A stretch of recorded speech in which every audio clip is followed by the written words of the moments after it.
then. So, first of all, the reasons behind falling objects. Well, there's lots of reasons why objects get dropped when we're working at height. Some of them are coming up on the screen here.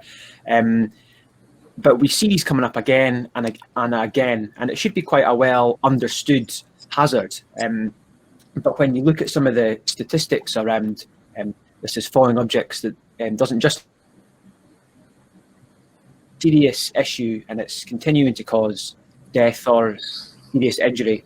And as I've said, as a former process safety engineer myself, I'm very aware of the impact that this can have on work offshore or on site.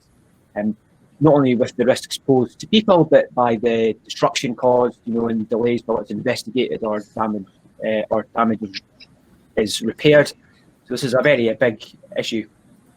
But as I've said, this hazard feels like it should be well understood.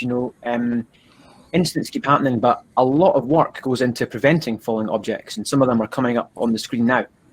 And it's something that's puzzled me for a long time as to why this keeps happening. But I think bow tie diagrams can really help us here. And I think that they lend themselves very well to this scenario. What bow tie diagrams do is they take an accident scenario and they present it as a very easy to understand visual.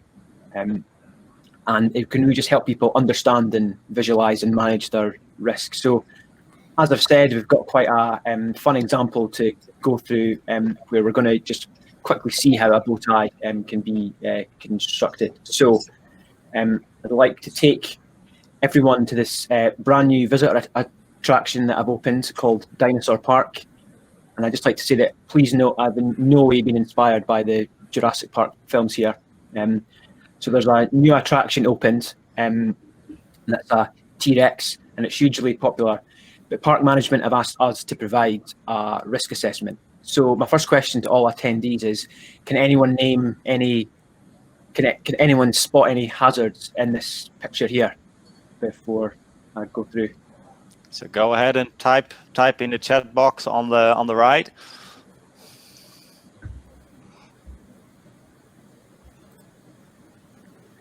A few people typing, that's fantastic. Dinosaurs, yeah, good. Yep. Maybe let another few come through. Yep, that's good. Yep, there's bad actors outside, definitely. Yep. Oh, good. Yeah, good. Excellent. Okay, yeah. Good. That's good. So we're all starting to see those hazards. No social distancing. Yeah, I think that's the main one. Excellent. So let's pick one, right? So I'm going to pick the Tyrannosaurus Rex, because although it's in a cage, it's the biggest, baddest dinosaur there. So if I just have a sort of quick look through, there's the T-Rex there. So, trying to put my process safety hat on, what are all the things that could happen here? Well, what am I seeing? Well, there's park visitors. They don't all look like they're enjoying it. If something were to happen, there's also danger to the park staff as well. But it looks like we've got a pretty robust looking cage keeping that T-Rex in there. But also we got, if you look down into the control room, yep, there's a procedure to keep that cage locked. That's excellent. You might not see that on the shared screen, but that's the training and competency records of the personnel. That's good. There's a big lock on the cage. So I'm starting to feel quite good here that there's quite a lot that we do. A giant park alarm as well. And I think a couple more. Of course, yep, we've got our emergency exits. And last of all, we've got our pretty badass looking park emergency response team there. So I think we'd say that we all feel pretty good. Yeah, that's the park media spokesman there. So let me just go through. So if we were doing a traditional risk assessment, it might look something like this. I'm sure that to a lot of you, this format might look familiar. We've got our hazard, which is an angry T-Rex. The T-Rex could escape from the cage. A lot of consequences there. But we've got a lot of safeguards to prevent the T-Rex from getting out the cage. And if it were to get out the cage, we've got quite a lot of things to, try to mitigate the consequences. But when a risk assessment is carried out like this, I think there can be too much focus on just listing the barriers. There's a long list of barriers there, and normally we'd see that and then would stop the risk assessment and would say, like, that's fantastic. But this is where the real power of bow ties comes in. So let's look at that again, but using the bow tie method. So I'm going to start by introducing a couple of terms, right? So the first is a hazard. So the hazard is something which could be an activity, an operation, and it's got the potential to cause harm. But on a bow tie, we should include enough context that describes the hazard in its current controlled state. So here I'd say that our hazard is an angry T-Rex locked in a cage. I think if you describe it in that way, it gives us enough info to assess the risk. Just calling it dinosaur or even T-Rex, it doesn't really tell us what it's doing. So the next part of a bow tie is the top event. So the top event describes the point at which control of the hazard is lost. But it's not realised its potential to cause harm yet. There's been no consequences. It just means that we're not in control of it anymore. So for this one, I'd say T-Rex escapes from the cage. It's very important to be specific here, as we'll see when we make our dropped object one. So let's go to the next one. So I'll not ask a question. Yeah, I'll just answer this one. But what would the consequences be if the T-Rex escaped from the cage? And obviously consequences are the harm or damage that could result from the top event. And it's common for a top event to have lots of different consequences, but normally we'd only focus on the major ones. And much like the hazard and top event, let's be specific. You know, don't just say injury or things like that. Let's say what's actually happened. So I'd say that the T-Rex could eat or stand on people. And let's take a maybe non-major one. Let's say that the park reputation is damaged. Yep, I'm loving that the suggestions are coming through. So if I say that the top event is the T-Rex gets out of the cage, can anyone think of some reasons why that might happen?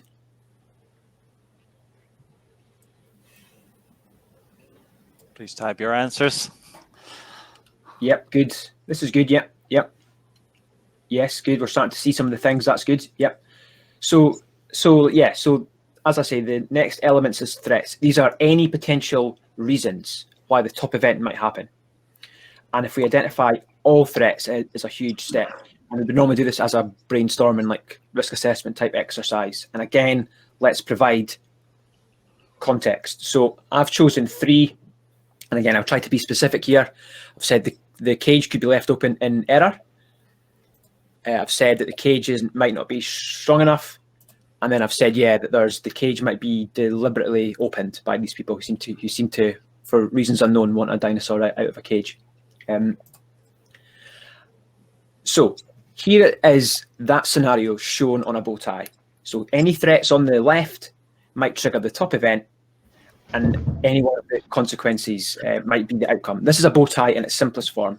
So as I say, any threat might trigger the top event, which could result in one or more of the consequences. And that journey is called the main pathway. So for each main pathway, each possible main pathway, we now want to insert our barriers. So if anyone can name, you might not remember what was on the picture, but if anyone can name some of the preventative barriers that some of the barriers that we've got in place to stop either the threats becoming the top event or the top event becoming the consequences. Yep, good. I'm starting to see some answers here. And this is where bow ties are powerful, because we can actually group the barriers together with the threats that they correspond to, because not every barrier stops every threat, or not every barrier stops every consequence. So if I just quickly bring quite a lot of these up, you might see, we've got a cage, the guys are trained and competent, there's a clear procedure, we've designed the cage properly, and we've got a security system and a security manual, and there's a pretty high entrance wall as well. But if the T-Rex did get out, there's a park alarm, we've got our security team who are locked, loaded and ready to go, and there's an emergency exit. And lastly, if the park was closed, we obviously want to try and manage the message with the media, and of course the park's insured too. So that's maybe a bit of a less of a minor one. So this is it, right? We've just built our first bow tie, and I really hope that a lot of you will agree that it's more powerful than just looking at it on a table. We can actually see what threats and consequences the barriers correspond with. But the final thing I'll touch on before we go on to our live example is, in my opinion, the real power of bow tie diagrams, which is we can look at what makes barriers fail. Because most incidents don't really occur because we fail to identify the hazards or the consequences. Most incidents occur, particularly with what we're talking about today, because some of the barriers that we've put in place have been defeated. The barriers have failed. They haven't been there when we need them. So one quick look. So the final question I'll ask everyone, can anyone see any of the barriers that we've just spoken about and how they might fail? There's some clues in the picture there, and then I'll show you how we can visualize this on the bow tie. Yep, perfect. Emergency exit blocked, non-attentive staff. Yep, this is good. Yep. So as I've said, barriers are not 100% reliable. They can fail, and history has unfortunately shown that they do fail. The process safety, the prevention of accidents, it isn't the absence of incident, it's the presence of barriers. So yeah, let's pick a few. So yeah, emergency exit blocked. Looks like the cage door's corroded. What's the point in a state-of-the-art control room if the guys aren't paying attention? And lastly, looks like we've got some faulty equipment there. So let's just show how a bow tie can actually be used to have a look at like this. So there's two barriers that I've said. Emergency exit's been blocked and cage door being corroded. So how can a bow tie diagram show us how these barriers can fail? Well, we look at degradation factors. So a degradation factor doesn't cause an incident to happen directly, but it can result in the failure of a barrier. So here we've got emergency exit blocked, and we've got that corrosion weakens the cage. So the next slide for me is the single most important slide about bow ties, and that's our degradation barriers or our controls. So you see here for the emergency exit being blocked, well, how would we stop that from happening? We'd have house rules regularly enforced to all the park staff, and we might perhaps do routine inspections to make sure that the exits are clear. And lastly, too, we would do regular inspections on the cage door to make sure that it wasn't corroded. Now, these are the activities that in day-to-day operations that we should spend our time doing to make sure that the barriers remain in place. And as we'll see when we build the bow tie, just in a couple of minutes, the things that go wrong are often that we've failed to do the activities that are in the red boxes here. And then, so just lastly then, again, these are some of the benefits of bow tie diagrams here, but really for me it's a unique way to visualize and understand the risk.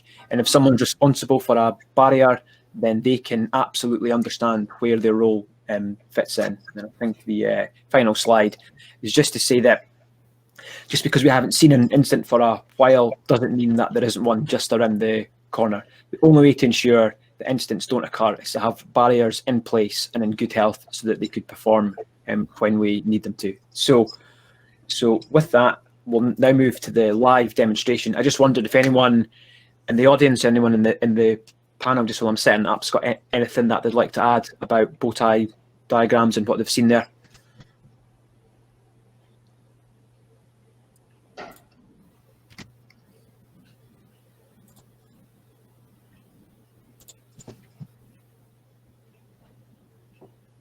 Okay, that's fine. So let me just get that set up. So now we'll build this bow tie diagram together. So again, keep your thinking hats on because there's a few questions that I'm going to ask people. So that's us. Hopefully now everyone understands bow ties. So let's very quickly build a bow tie for working at height with tools. So what I'll do is I'll start us off with the hazard and top event. So much like the dinosaur description, it's important to describe the hazard and what we're actually doing. So I'll say working at height with tools. So that tells us that there's potential for something to happen there. And the top event could be that we've got dropped, and I've put dropped off falling objects. So perfect. So can anyone name any consequences? Perhaps anyone in the panel is feel free to pitch in. Does anyone sort of have any suggestions for consequences for this event? But you can add a personal injury. Yeah, sure. Yeah, and is that something that we've all got experience of having happened? Is anyone wanting to reflect on that? Yeah. Okay. So I'll add that in here. So, and again, let's be specific. So I'll just put injury.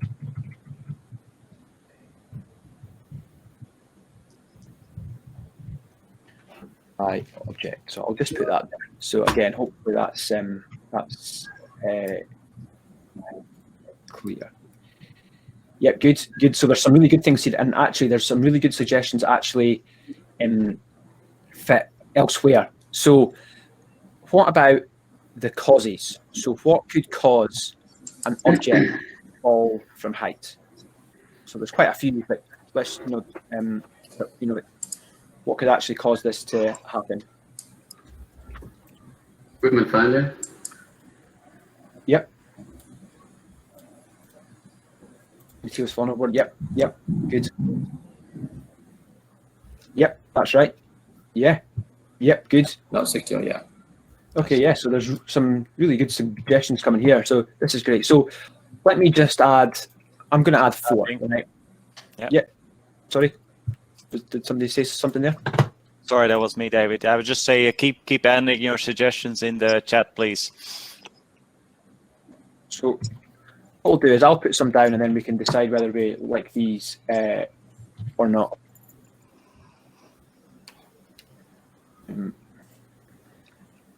But as I say, I'm going to keep this bow tie quite simple. There's a lot more that we can add, but let me just do this. So I'll just do this.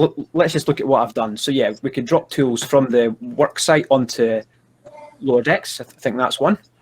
We could leave something in place at the work site and it might fall at a later date. I'd say that's something I've personally had to investigate incidents where that very thing's happened. Yeah.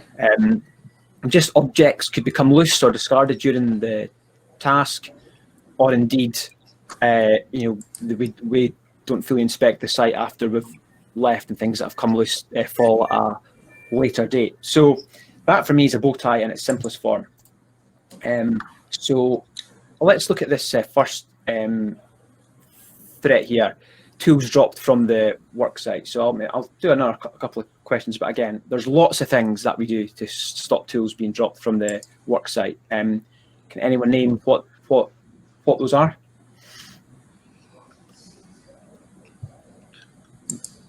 Now, I'm going to be a little controversial here, and I'm only going to put one.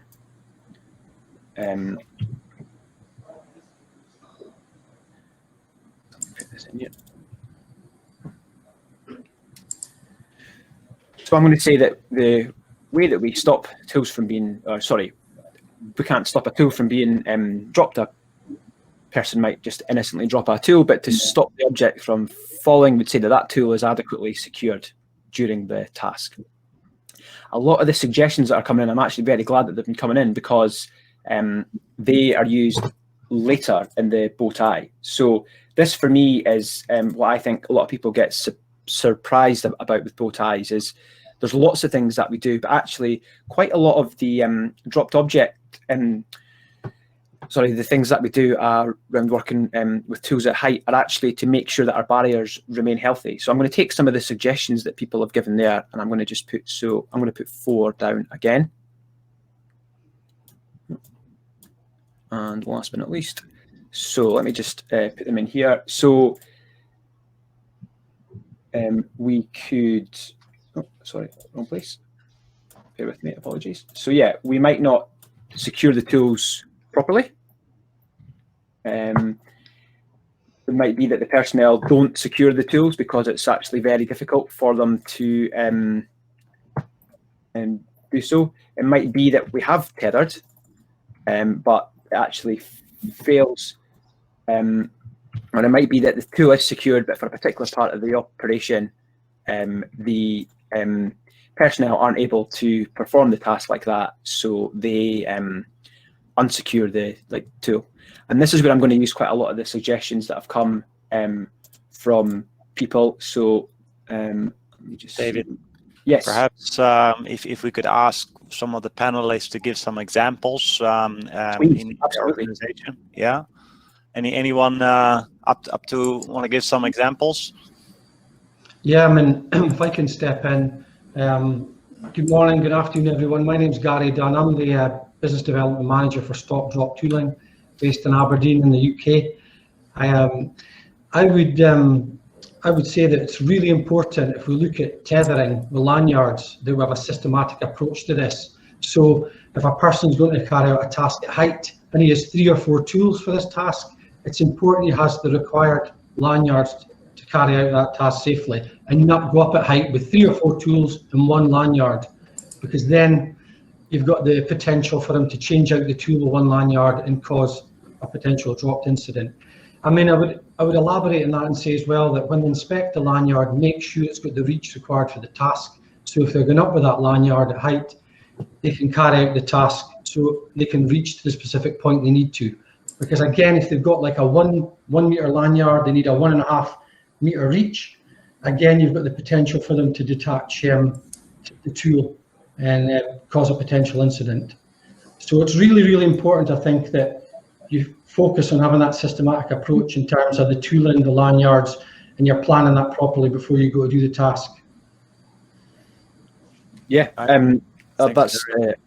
that's excellent input. So I've tried to summarise what Gary was saying there in the barriers. There is that yes, we'll make sure that we've got a appropriate way of tethering the tools so it doesn't compromise the tool's effectiveness, and of course our personnel should be adequately trained, that they know that if they can't complete the task as they can stop the job. So I'm just going to add some more. So for the tools to be inadequately secured, well, we'd hope that our personnel would be suitably trained with demonstrable competence, so that they're aware of how to actually do that. And if it's not easy for the personnel to do so, I think I maybe sort of mean that maybe some equipment's not available, for example. Seems a bit slow with the shared screen, apologies. So again, we want to make sure, there's a few suggestions of human factors there. We want to make sure that the personnel have all the tools available that they need, so that, because personnel might be under time pressure, things like that, to think, oh, well, I have to get this job complete, I'll just go ahead, so we have to make sure that we give the people the suitable equipment that they need. And as Gary was saying there, we want to make sure that we're using the appropriate equipment. We do. Sorry, yeah, definitely doesn't like the share screen. So if we're using lanyards to secure equipment, we have to make sure that they're certified, and all of them, certainly according to the drops resources, are good practices to have them dated so it's clear when they were last inspected. And the last one is that, well, we should be inspecting all the key equipment once we bring it back. So what I'll do is I'll just sorry, 2 seconds. David, perhaps one of the other panelists would like to elaborate on some of these points. Please. Yeah, sure. So, hi guys, I'm Wayne Bower from Vantage Drilling and that, and I think from the drops perspective, I think most companies will agree that we all have very similar drops controls and that in place around the company. Drops Online has been around for quite a while, and we've seen all of their data and Gary's Stop Drop Tooling and that. So we've seen a lot of that good stuff. It's for us, it's more about how do you make sure that this stuff is actually used, and how do you make sure that that you're doing something to prevent it from dropping in the first place. And that comes back to that to the drops inspections that we do, getting out there and making sure that the right people are doing the inspections, that they're trained, they're competent in doing that. They know what to look for when they physically go up there as well. And that can even come back to little things like your derrick logbooks as well, making sure that people that take things up in the derrick, Gary, you'd be familiar with this, making sure the stuff Absolutely. They do take up in the derrick, is tethered tooling, and make sure they bring down what they take up, so.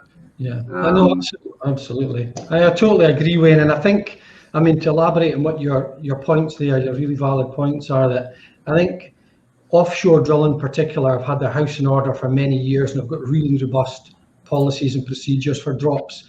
I think the challenge we have in drops online, you know, and Alan will maybe elaborate on this later, is other industries, you know, are onshore. We still see a lot of bad practice. You know, I see it in site visits. I've seen it, you know, in the last fortnight when I was doing a site visit. So we've still a lot of work to do, I think, around onshore in service companies, because I think there's this sort of universal lanyards on tools that aren't designed for working at height in some industries, and it's, you know, it's a real worry, to be honest, when you see some of the quality of the tool and they're taken up to height. Yes, they've got a lanyard that's fit for purpose, rated weight-wise, it's inspected, but they're fitting these onto maybe multi-piece hammers with wooden handles or ratchets with socketry that don't have a pin locking system, and you know, it's accidents waiting to happen left, right, and centre. So there's still a lot of work for us to do, you know, to promote best practice. With Alan, he has his train the trainer, and I know there's other people working on initiatives, you know, with online training to help improve awareness and competency. So I think drilling does a really good job, but I think there's a lot of industries still need to really improve their levels, you know, in that area. Just to come in there, this is Sagar from Citadel, and I totally agree with what Wayne and Gary said. Just to reinforce what Gary just said, using single lanyard for multiple tools, yes, we got control over it, but it still happens, even in offshore drilling, right? And I can go based on the past historical events. Just to name one, we had an event few years ago, actually, where a person was using two tools attached to a single lanyard, and one of the rings failed, causing the tool to drop. So it still happens. It's not as prevalent as land drilling or service companies, maybe, as Gary says, but we still have that issue happening even in most advanced, on one of the most advanced drilling fleets as well. And that's where the human factors come in. How do we, as Wayne said, how do we make our people use the tools that we have? And how do we keep reinforcing right tools and right securing? Yeah, so It's a constant improvement. No, go ahead, David.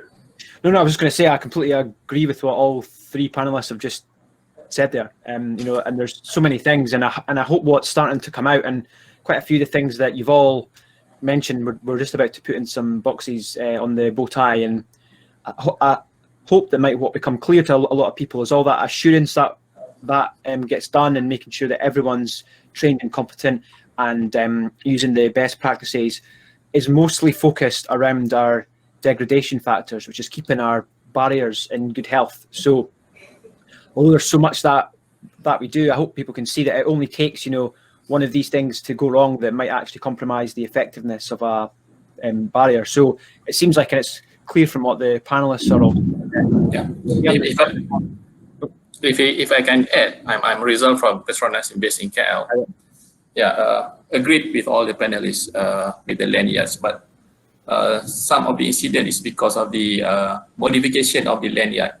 I think we had a few incidents previously because of the modification, what we call it, the homemade tools, when they modify. Perhaps they don't know, or they're not aware to use the tool properly, so they modify so that they can easily use it. So I think that's another concern. Yeah, so that exact one that you've just said, I mean, it's maybe a bit too simplified with the way I've said it here, but yeah, all personnel working at height should be adequately trained and aware of, you know, recommended or best practice there, and that prevents, you know, a tool not being secured properly. So yeah, it's very good that a lot of the things that the panelists are saying, you know, are already in the bow tie. So let's do a different one. Let's say that tools are left in place after the completion of the task. So I think that we all agree that the working practice is that all tools are returned to the, well, I'll use the term tool cabinet. I know that some people use different terms at the end of each task.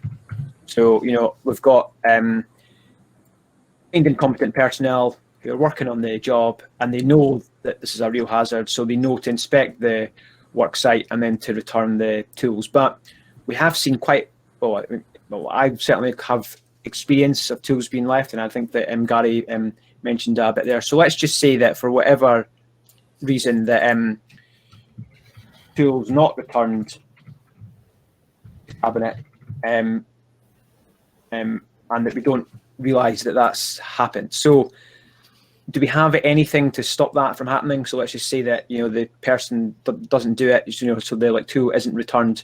But there seems like there's quite a lot of things that we've got to stop that from happening. Yep, no provision for proper storage yet. Yep. David, if I may just interject and introduce. On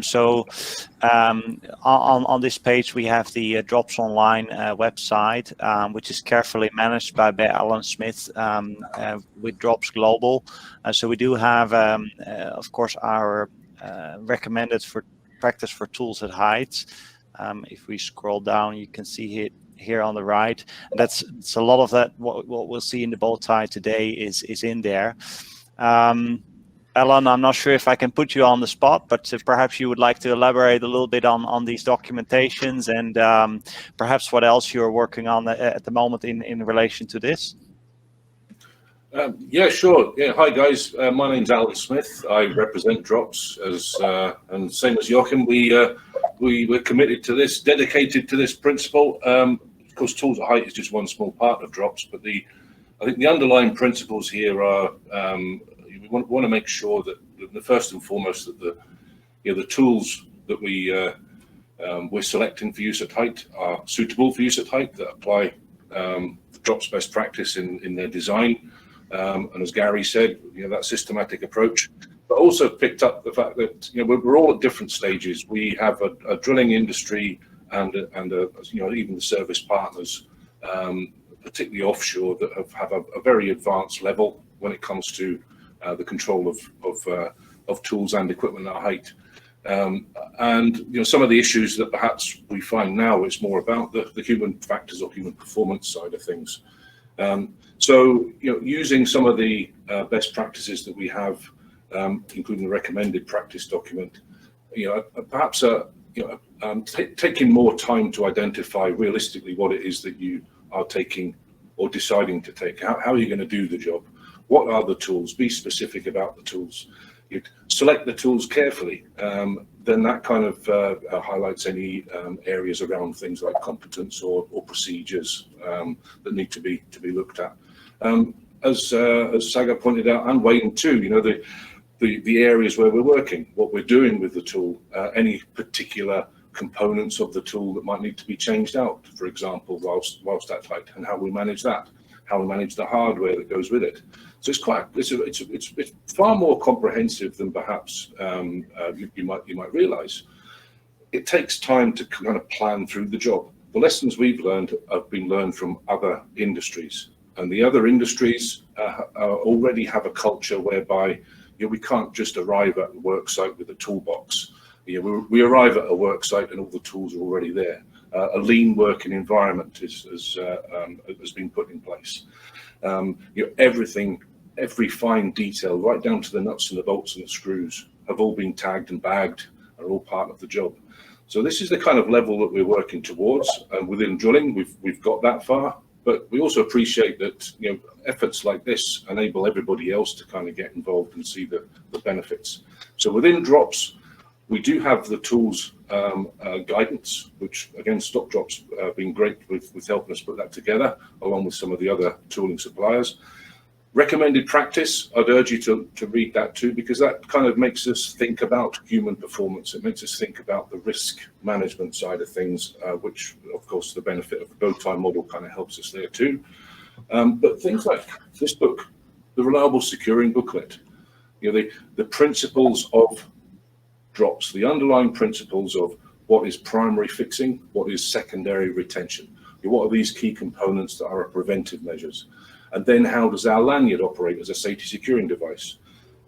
The guidance that appears in this booklet, along with the specific guidance on tools at height, is something that we urge everybody to read and aspire to. So this is great. It's a great opportunity to kind of explore this stuff. But my fear is always that we end up focusing on the mitigations when the opportunity exists to be kind of proactive, have a good task plan, walk through the task, and be specific about the tools, the hardware, the equipment, and what it is you're actually doing. So, sorry, I've just gone and used up about 10 minutes. That's one of my failings is I can't shut up. I'm passionate about this. Thank you. No, and actually, I think that was excellent, actually, and it really described was that, yeah, our focus should absolutely be on prevention on the left-hand side of the bow tie, because there's, once an object's dropped, there's not a lot that we've got in place. So let me just go through. So yeah, there's been some suggestions coming through. Human factors has been mentioned in the text and by panelists as like two, and yeah, I'd say absolutely. So tools not being returned to the cabinet. Well, there is quite a lot of things that we can actually do, and again, I've been involved in a couple of incidents where it looks like the discipline around the use of the tool cabinets maybe not what it was on day one. So I'd say again, everyone who's involved in the actual jobs and involved in managing the cabinet, they should absolutely be trained and aware of all of this.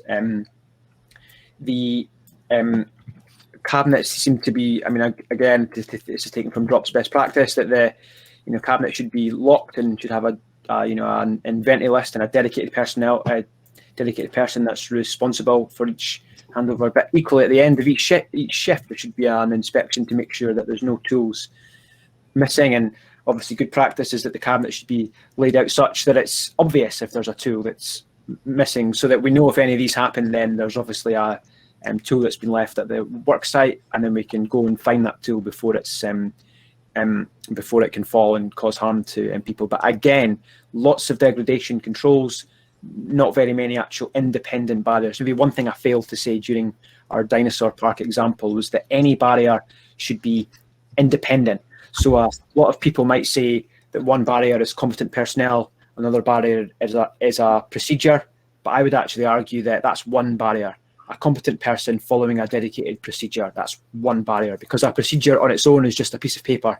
If we don't have competent people to understand it, then both barriers would fail. So we'll just do the final two. So we've mentioned that. So, and again, there's a whole lot more, and there's a different way this could probably be laid out. But again, I'm trying to say this. So tools left in place, but our working practice is that we don't leave tools in place, and we've got all these degradation controls to make sure that we don't leave tools in place. And if we look at the final two, then loose or discarded objects that fall during the task. This is while the people are actually at site, and again, from the Drops recommended practices, would say that smaller parts are appropriately secured against being dropped. And there's some really good examples in the Drops guidance about how to secure them or what to lay them on so that they don't fall. And yet there could be netting below. So that's a good one. That's been mentioned a few times. We'll have a look at that on the right-hand side of the bow tie. So the netting obviously doesn't prevent an object from being dropped, but it stops it from realizing its harm. We mentioned a few times, I'm just going to throw this one in here, but we mentioned that this isn't quite right, but parts come loose and fall off tools. And as Gary and quite a few of the panelists mentioned is that, you know, we should only really be using dedicated, you know, at height equipment, to use the drops terminology.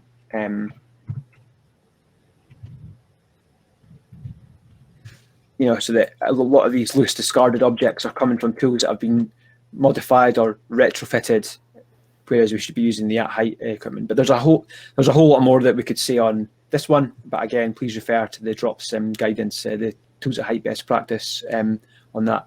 And the last one is that loose or Just to discarded. come in here. Yeah, thanks.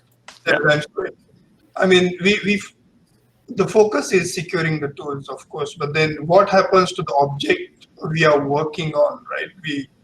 You're doing some job at height, and if you're using the tools, probably you're replacing, fixing some loose tools, nuts, bolts, and then we focus so much on securing the tools that the person is holding in his hand, lanyard, tether tool, and all the good stuff.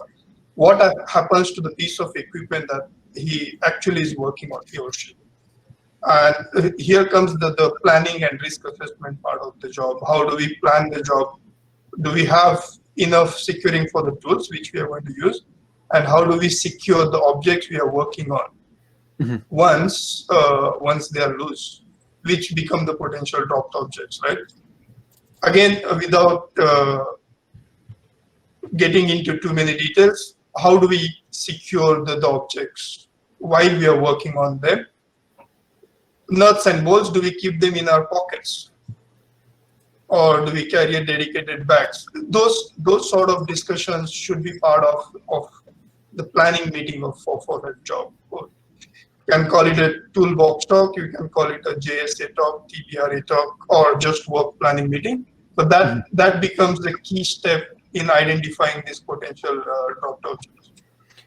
Yeah, and if I can jump in there again, just to kind of emphasize, or maybe even just highlight some of the areas that we focus on, is, as you say, it's the securing of the tool is perhaps the obvious element. You know, the logging of the tool, that registry, the inspection of the tool, but what you're actually doing with the tool. So examples such as you know, using a hammer is the obvious one, because we can focus on the need for the hammer to be appropriate, as in you know, a composite unit, not a wooden shafted hammer, because obviously the head can come off. To ensure it's suitable for use at height, as in it's got the appropriate securing point, to ensure it's got the appropriate lanyard, etc. Then you've got to start thinking about what you're going to do with that hammer. What you're typically going to hit something. So what are you going to be hitting? Could that be the potential dropped object? And then on top of that is your working area, is while you're swinging a hammer, trying to strike something, is there anything else in that working environment that you could strike? It's like that, you know, looking beyond the obvious is what we try and focus on. Another example being perhaps a grinder. You know, how many times do we see grinder discs becoming the dropped objects? Because we're not really considering the fact that you know, the grinder may well have the appropriate securing. We've applied best practice in securing it to the work site, etc. We've focused on all of that. But then what we've forgotten about is the fact that there's a box of 5 new grinding discs, or we've got some old grinding discs, or in the process of removing grinding discs at height, we drop the grinding discs. It's that being specific in that task. What is the tool? What is the task? What are the task steps? What are the dynamic forces involved here in using the tool, in lifting the tool, in putting the tool back down? What other activities, what dynamic factors are in the work site? Could something snag? Could the lanyard get in the way? It's that having to be specific, not generic and saying we're working at height, let's tie all the tools off. It's about being specific. And as Sagar said, walk through every step of the task. We've got to take the time to do that. And that's what we've learned from other sectors. The whole principle of, you know, the human performance element is, what do we expect people to do, and how can we help them through that, you know, the task planning process? Be specific. Every nut and bolt, every screw, every tool, and every step of the job has to be discussed and has to be walked through. If I can add, like for example, besides all these secondary retention, we also need to look into the design of the tools. Like for example, the wrench. The design of the wrench should be prevent from it become easily loose. When the crew adjusting the wrench, it should be protected from parts or any parts of the tool or wrench can easily lose. So the design is very important. Yeah. So I think to actually, and what you guys have just gone through there, you know, I think for me that's one of the most important things, and this is why I think that bow ties, especially for this example, can really help. Is that, yeah, the point was made there that there's too much focus, or there can be a lot of focus on the tools and things like that. So that's why breaking it up into each individual threat, when it's been risk assessed, it may be like a toolbox talk, or when it's been planned, you can say, well, that's great, we've got this threat covered, but what are we actually doing about this threat or this threat? Because often I find with process safety, not just dropped objects, is that there's a lot of focus on the, you know, and there's 80% of the focus is on only 20% of the hazards, whereas there's a lot of hazards that are maybe seen as not as big a risk, aren't focused on, and then are forgotten about, and that's actually where the instance comes. So that's why bow ties can absolutely help. So I think just looking at the time, I'll do I don't know if anyone knows what Blue Peter is, but here's one I prepared earlier. I'll just go to one there. Let's go to the full completed one. And what I'll do is we'll just quickly look at the right-hand side of the bow tie, because just so that we cover the consequences as well. So, you know, we said injury, fatality of personnel hit by object. So I'd put that would have no personnel in the potential drop zone. Someone's mentioned netting. So let's just say for this particular example, that we do have netting to protect. And just before we bring up that, you know, let's just look at what I've seen. Well, what if personnel go into the drop zone? What if we've set something up and personnel go in? Well, the way to stop that from happening is, you know, the drop zone is clearly marked. It could be as a red zone or as a yellow zone and clearly barriered off. And on the drops resources, you know, there's excellent resources here on the recommended guidelines for the use of restricted areas, or red zones as they're commonly referred to as well. So again, I think obviously, yeah, we've got less than 10 minutes left. So what I'll do is just to summarize, maybe before we have a bit of discussion now. There's no right answer with a bow tie. You could maybe build this bow tie in a slightly different way, but if people do use bow ties and particularly want to use them for tools at height, what I'd say is, first of all, make sure that your threats are separated into their own, own distinct categories. If you are taking credit for a barrier, make sure that barrier is independent. So an independent barrier should on its own prevent the incident from happening, or substantially mitigate the consequences. But where most risk assessments stop is that we don't say, well, what can make that barrier fail? We just take for granted that the barriers are going to function. And that's why, even to be used as a brainstorm, look at the escalation factors, or they're also called degradation factors, and what can make those barriers fail? And are we on top of that? Do we understand that, how it could fail? And are we doing the necessary audit and assurance to make sure that those barriers aren't health? Because one day we might need that barrier to function. So what I'll do is I'll end it there. I've got this bow tie saved as a live link, so we can send that out to everyone. In fact, I'll maybe just do that just now. Just make sure that I've done that one. Just make sure that it actually works. So what I'll do, I'll put that into the chat so that everyone can see that for themselves, and I'll keep that live. But yeah, I mean, so obviously we kind of rush through that in an hour, but does anyone in the panel have anything to add? Thought there was some excellent discussion there about the hazard and about bow ties. I think I've got a question as well from the audience. Actually, two questions. One from Syed: when we use human factor as a threat, do we need to be specific to the type of failure, or it can be general overall aspect regarding human factor failure? So that's a really important question too. So when we say, so I personally think that saying human error and saying nothing else, that doesn't really tell us very much.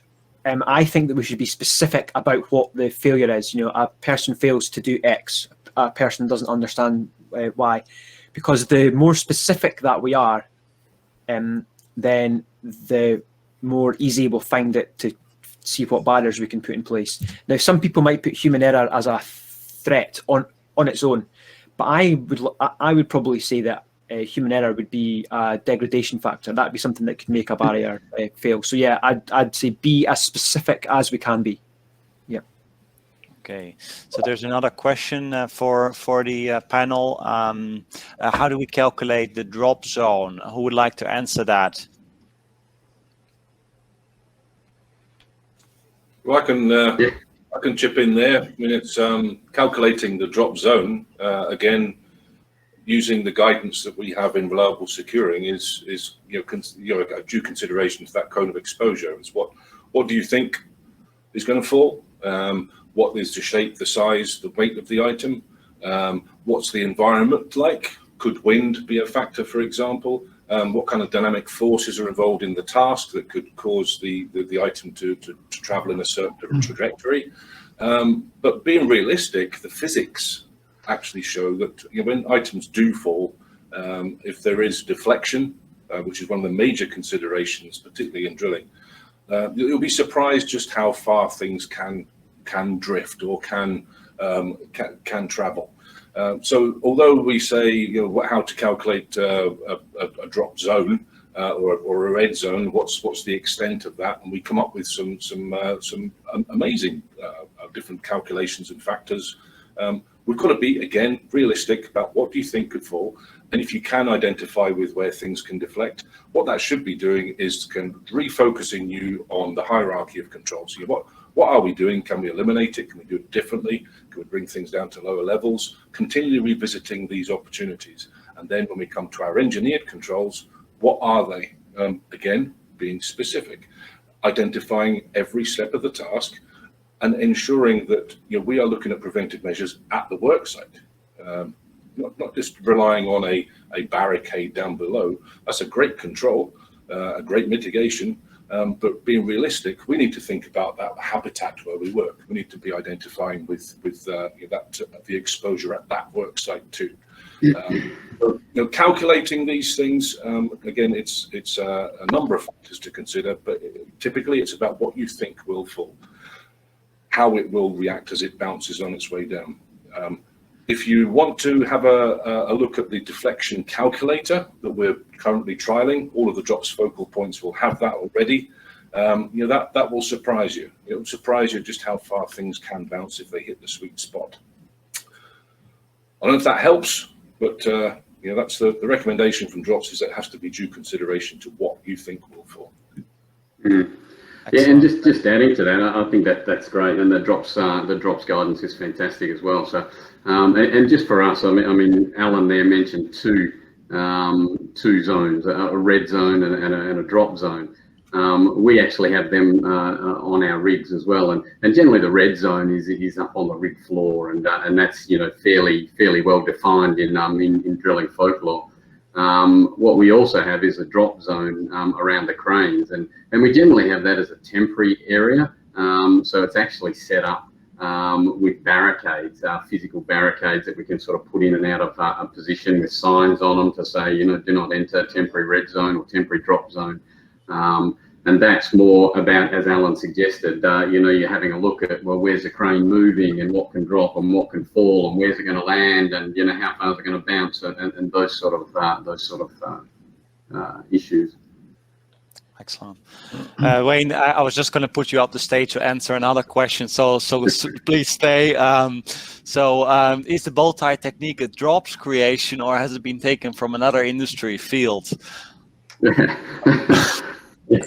No, the bow tie's been around for quite a while. I find David's software a little bit interesting as well. So I don't think I'm familiar with that one. I think that most companies that I've worked with, we've used the Bowtie XP software and to use it. And I mean, they both look very similar. The Bowtie concept is the Bowtie concept. So.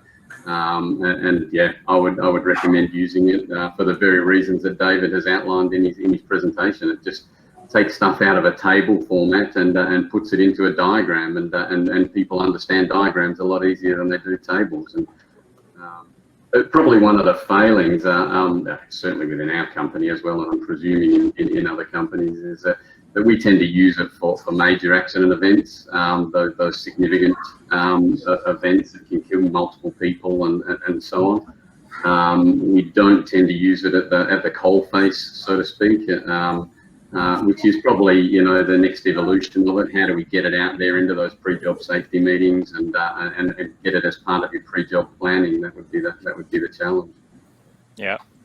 So there's a question from Tom Marseveen, perhaps a bit related to this. Whether we should apply the concept of barrier ownership to the kind of bow tie related to drops. Yeah, so I can come in on that one. So yeah, I mean, I didn't want to go too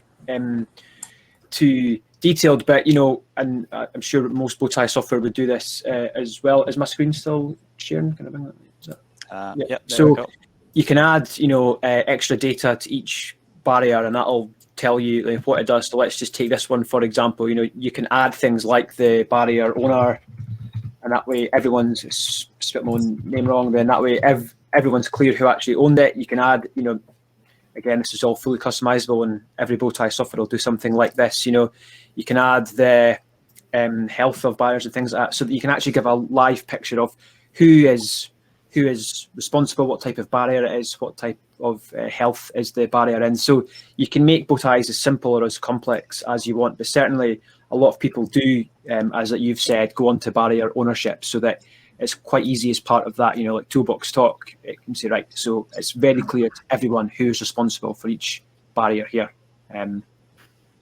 So yeah, and then it's a bow tie metadata that helps you get that.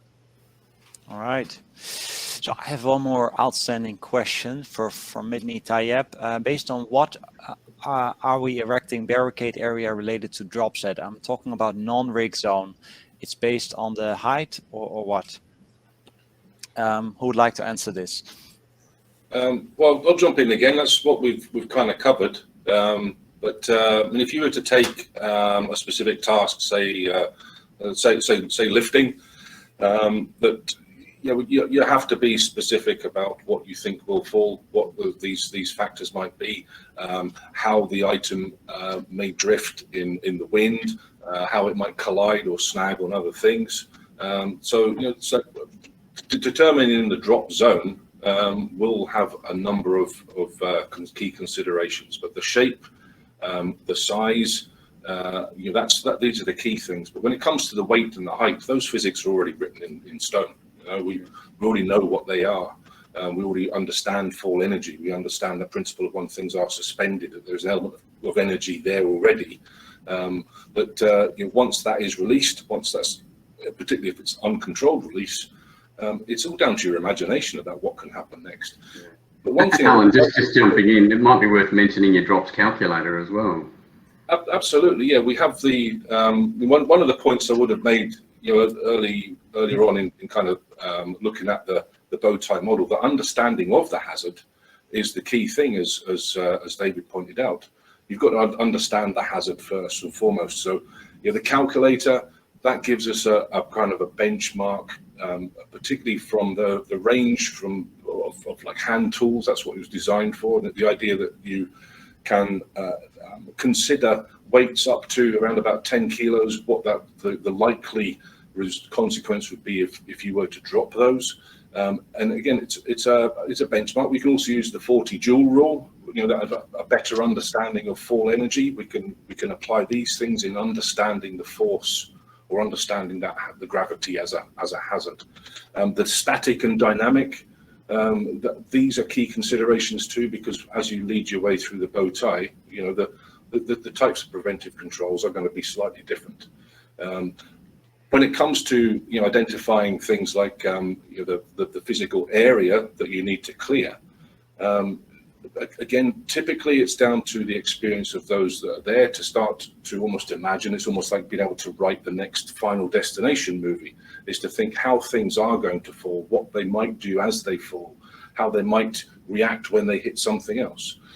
Lifting as an example, the number of injuries as a result of a dropped object during lifting, you might assume to be the head, because lifting suggests it's something above your head, but it's not always the case that that's the injury. The injury is sometimes from something that falls and slips, is deflected, and then collides with the person or traps the person.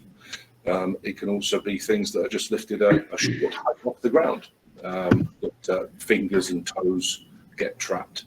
So it's that key consideration about what you are doing, what are the forces, what are all the forces involved here, where are the points of failure, and then starting to think about, well, if you do have to have a restricted access area or a drop zone or your consideration for that cone, these are the factors you've got to consider. Yeah, I think to add to that, Alan, as well, looking at the calculator, you know, with the deflection calculations, it's quite scary that in some of these smaller assets, if there's a dropped object deflects, it can go out with, you know, the complete asset. Never mind being contained within, you know, a certain area within the asset. So it's a real challenge for companies, you know, when they go that deep in analysis of deflection. Yeah, and I think that's what leads everybody to think, well, sometimes it's not physically possible to put a barricade up if we factor in all of these calculations. And what that ends up doing is sometimes a redesign of the task. Or you know, it's just a different approach altogether. And then if we still have to continue in the original plan, then there's a greater focus on you know, retaining items at the work site, you know, ensuring that every angle is covered. And that's where that bow tie model comes in. If you get into that detail and discuss it, rather than being very generic about it, saying, well, we've got to have all the tools tied off, is again, be specific about what it is, when it's going to happen, what's being removed, what's being manhandled, how it's all secured, you know, 100% tie-off principle, how every gap in every toe board is covered, how nets work, you know, how all of these things can be pulled together, taking the time to plan that. And that's where we've got to get to. And I believe that within drilling, we do consider most of these things, and we have all of these components in place. We have barrier owners, we have task risk assessment, and we have prompt cards that help us with that, and the toolbox talks have been highlighted. So we have the systematic approach there. Having people adhere to that, again, I think within drilling, we've, you know, particularly around the drilling derrick, we've got some great controls, people controls, making sure that even the service partners and contractors and new people are all they're all mentored in this approach, because it has had a big effect. There have been significant improvements. So you know, I think the bow tie is a fantastic model based on that understanding of the hazard. All right, so I'm slowly putting up some polls and starting to wrap up the webinar part of this section. It was due to end at 4. We're 10 minutes past, so thank you for everyone who stay on this long. I've put up a poll and asked if you'd like to receive further information from David. I'll do the same. I'll publish the poll if you would like to receive more information from Stop Drop Tooling, who kindly sponsored this webinar. Only when you say yes, we will actually share your contact details with them. So again, you know, a big thanks to all the panelists, and in particular David, who facilitated this session. I think it went really well. Looking at the engagement from the audience, everyone has really contributed very well. I think it was really good. Thank you all. what we're going to do now is we're going to run an experimental a networking session. So I've sent you all an email regarding this on how to install this on your computer.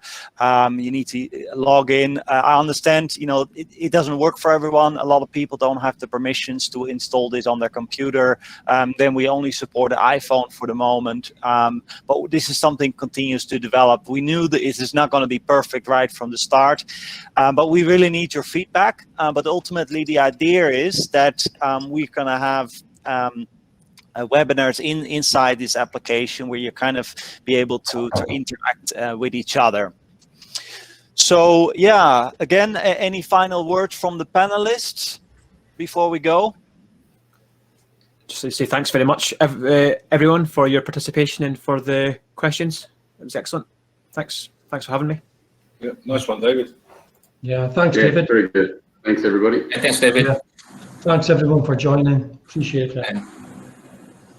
And thanks for all the questions. Mm. Oh, and thanks, Joe, for setting it up. Yep, thanks. Oh yeah, we forgot about you, Joe. Sorry. Yeah, thanks for Yeah, facilitating thanks, that. Joe. I appreciate all your free time and effort you put into arranging these events. Absolutely. Yeah. So I'll just quickly share my screen for those of you who are not able to enter the application. So you have a quick preview of what that looks like, and if you do, then I look forward to see you in the exhibition. So this is basically the Windows application. Sorry, can someone confirm whether you're able to see my screen? Yeah, Okay, I can see great. Joe. Yeah. So I've pre-populated my login details. And joining the application now. So you'll be asked to set up your speaker and microphone. You can create your avatar here. I've already done that. So you can then join the application. Move around. There's 3 rooms. This is the lobby. Behind here is a conference room. And then behind this door is the exhibition, and this is where we will be meeting later, and you'll be able to connect with the other participants. I see Andy is already there, and the way to connect with him is basically walk up to him, and you'll be able to talk with him. All right, I'll close this now. Thank you all for joining, and we'll see you the next time. Bye-bye. Okay. Yeah, thanks, All right. Joe. Thanks, Jürgen. Bye, everyone. Bye.